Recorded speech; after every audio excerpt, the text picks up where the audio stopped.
All right, let's talk about how to clean your counters.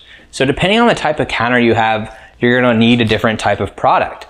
And as you can see here, we've got all types of products. We've got a stainless steel cleaner, which you'd use for your appliances. We've got some spray that you'd use for wood. We've got Clorox wipes, which you could use for any number of things. We've got granite spray. We've got all-purpose antibacterial spray. And then what some people like to do is they like to make their own homemade cleaner out of vinegar or something like that. So the bottom line is you need to know what type of surface you're cleaning, because wood needs to be cleaned a certain way, marble and granite need to be cleaned a certain way, and you want to make sure that you're not going to damage the property, whether it's your own or you're renting, because you may end up paying for it and that's just the right thing to do.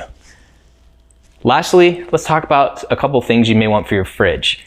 There's these baking soda fridge packs. Arm & Hammer is the main brand that I've seen do it, but basically you can throw those in your fridge and your freezer. They help absorb odors and keep your fridge not smelling musty, which is something that nobody really likes. You don't want it to smell musty or smell like those raw onions you've got on there. So you may want to get some of those fridge packs.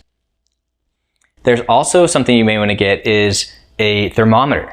You may want to have a thermometer, especially if you don't have a digital thermometer built into your fridge and freezer. You may want to put a thermometer in your fridge and or freezer so you can know what temperature it's getting to. Make sure that it's getting cold enough.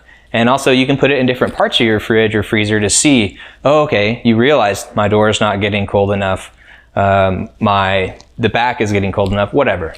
So you may want to get some thermometers for that as well. Well, that's it for the cleanup section. Let's keep going.